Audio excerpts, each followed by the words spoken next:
আমি, বাশারের ইসলামী মানুষের সেবা করবো আমি আমার মনের মতো করে বাশারকে সাজাবো, আমি বাশারকে একটি আধুনিক বাশারে রূপান্তরিত করবো, সেই প্রত্যাশা নিয়ে উনি সারাটা জীবন রাজনীতি করেছেন।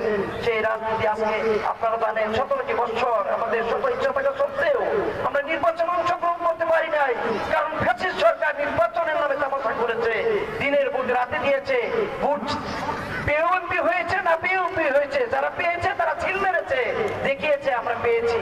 এমনি ভাবে সেই অবৈধ কালো রাতের নির্বাচনে, সেই পাতানো সাজানো নির্বাচনে আমরা যারা গণতন্ত্রকামী মানুষ, যারা গণতন্ত্রের জন্য লড়াই করেছি, আমাদের দেশের বেগম খালেদা জিয়া গণতন্ত্রের জন্য জীবন দিয়েছে, শহীদ জিয়ার হাজারো লাখো সৈনিকেরা সেই গণতন্ত্র যেখানে হত্যা, সেই নির্বাচনে যেতে পারেনি। তাই আমরা নির্বাচনে আমার নেতা যেতে পারেনি। এই দেশের ফ্যাসিস্ট সরকারের পতন হয়েছে, গণতন্ত্রের দ্বার উন্মুক্ত হয়েছে, খুব তাড়াতাড়ি একটি নির্বাচন হবে।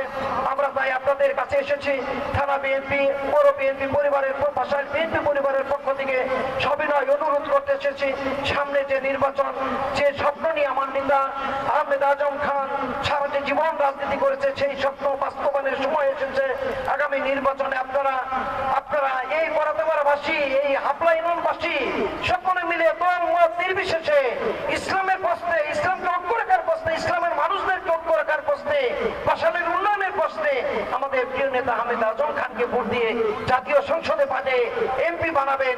তারপর এই 100 বছরের নিপীড়িত নির্যাতিত আমার বাশারের মানুষের মুখে হাসি ফুটবে, এই প্রত্যাশা আমরা করছি, এই কামনা আমরা করছি, এই আহ্বান আপনাদের কাছে করছি।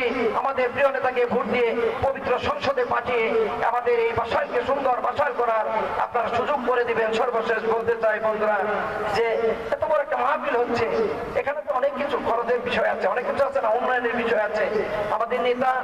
আমাদের নেতা কিছু হাতিয়ে পাঠিয়েছে, আপনারা যারা আসবেন, এই যে আজকের মাহফিলে আপনারা সকলেই অংশগ্রহণ করবেন। সবকে জারিয়া একটি বিশাল একটা বিষয়, এটা আমাদের জন্য যে সম্পদ, কাল কিয়ামতের দিন এই যে আমরা যারা এসেছি, কিয়ামতের দিন এই মাহফিল সাক্ষী দিবে, হে আল্লাহ, ওই কোরআনের মাহফিলে তোমার এই মানুষেরা গিয়েছিল, তোমাকে নাদিকে বিশ্বাস করে, কোরআনকে বিশ্বাস করে, তোমার রাসূলকে বিশ্বাস করে, কোরআন এবং রাসূলের আলোচনা শুনেছে, তুমি এই রাতের এই দিনের উচলা করে তুমি এদের সকলকে ব্যস্ত দান করে দাও, ব্যস্ত নসিব করে দাও, সাক্ষী দিবে।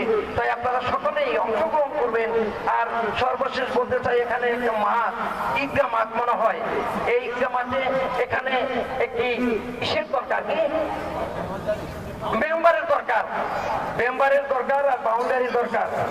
আজকে এই কোরআনের মাহফিলে দাঁড়িয়ে আলেমদের সামনে কথা দিয়ে যেতে চাই, আল্লাহ যদি আমার নেতাকে, নেতা বলেছে এই সমস্যাগুলো নেতা জানে, আমাদের মাধ্যমে বলার জন্য নির্দেশ দিয়েছে, আল্লাহ যদি আমাদের নেতা আহমেদ আজম খানকে এমপি নির্বাচিত করে, আপনারা জানেন যদি বিএনপি ক্ষমতায় যায়, দেশ নেতৃত্বে যদি সরকার গঠন হয়, উনি একজন মন্ত্রী হবে। এই কাজগুলো কোনো কাজ না, সারা বাসানকে সাজাবে, সারা হাবলা ইউনিয়নকে সাজাবে। ইনশাআল্লাহ অবশ্যই এই বাউন্ডারি হবে এবং মেম্বার হবে, এই কথা আজকে এই মাহফিলে আপনাদের কাছে ওয়াদা করে যেতে চাই নেতার পক্ষ থেকে। এই কাজটি নেতা আপনাদের করে দিবে, এ কথা বলে আল্লাহ আপনাদের সকলকে নেখায়াত দান করুন। পরিজন নিয়ে আপনারা সুখে স্বাচ্ছন্দ্যে থাকুন।